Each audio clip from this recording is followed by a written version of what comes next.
The closure of the Strait of Hormuz has sent energy prices surging across Europe and sparked fears about jet fuel shortages.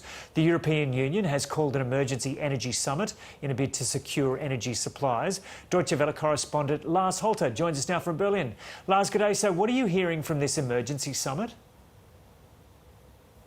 We're actually not getting too much information yet from Nicosia in Cyprus where that summit is being held, because it is actually still ongoing for the remainder of the day. But one thing EU leaders have apparently agreed on is that the bloc will play a part in helping stabilize the region and the Strait of Hormuz once the war itself is over there. However, currently, of course, there is still too much chaos over the strait to even make a prediction when that will be. They're also discussing on whether or not to lower sanctions on Iran. And now, as for dealing with the energy crisis here at home, there are a host of ideas, and they range from optimizing the distribution of jet fuel, with some airlines actually cutting down on their number of flights, including Germany's Lufthansa, by the way. But then there's also steps being discussed to lower the cost of energy by lowering energy taxes in an effort, of course, to alleviate the financial pain that is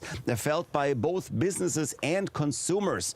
And then there's also the discussion over long-term investment in renewable energies. That, of course, in an effort to become generally more self-reliant in future and less dependent on energy imports from countries that have shown in the past to be either unreliable partners like Russia or that otherwise bear risk, like we're seeing right now with the conflict in Iran, with the continued closing of the Strait of Hormuz, and with the other helplessness we're seeing here in Europe, when no one has a real plan on how to solve the particular crisis in the Middle East that got us to where we are right now.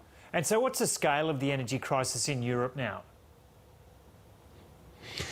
Well, we got some new numbers here, and unsurprisingly, they are pretty large numbers, devastatingly large numbers indeed. According to Brussels, the bloc has spent an additional 24 billion euros on energy imports since the start of the war due to higher prices. That is equal to an additional cost of more than €500 million per day.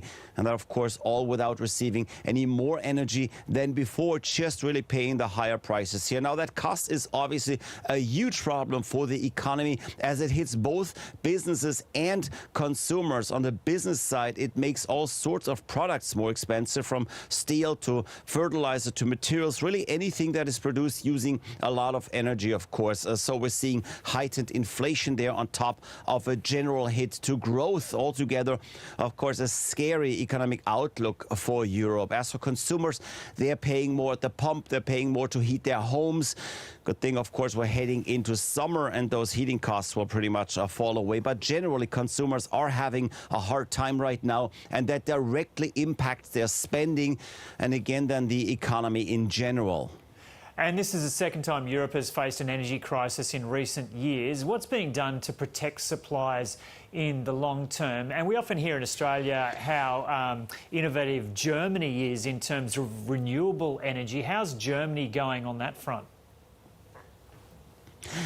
Well, that is the frustrating thing. Of course, a lot has happened here, but if we're thinking back of the first energy crisis that we had, of course, when Russia attacked Ukraine and EU sanctions led to oil and gas imports from Moscow falling away. Now we're seeing that a second round, and we see that no major changes really here in the European energy infrastructure have happened since this first going around, and that is what makes this so painful. Now, there would be a relatively easy way to insulate Europe better from these crises, and especially when we're looking at Germany as an example, because Europe and Germany have indeed invested heavily in alternative energies for years. Solar, wind, hydro energy, that all makes up a large part of our energy mix. In fact, most of our electricity comes from renewables, but we're using too little of that electricity. We're producing actually more electricity than we need heat, while the industry as well as consumers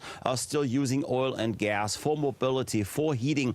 Now the electrification here needs to improve, meaning that more of what we're doing here will be done using electricity instead of fossil fuels. Heating pumps, electric cars.